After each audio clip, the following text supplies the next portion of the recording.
Þetta er verkefni 3 í Excel, síða 4, einkunnir.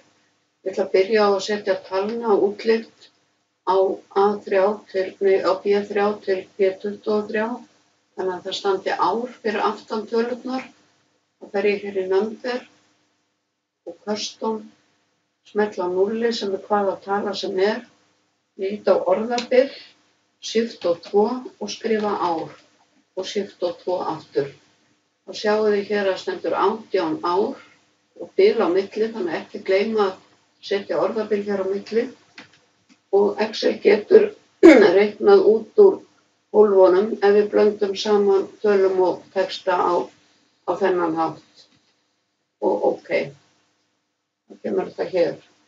Síðan ætla ég að raða og setja A2 til D19 í blokk hérna. Þá fylgir aldurinn og einkunnirnar fylgja nafninu. Ég fer hér í sort and filter og custom sort.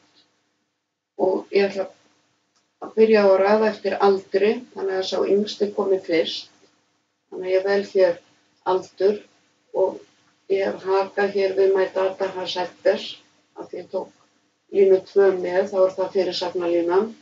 Og síðan þarf ég að bæta við hér í all level og velja nafn.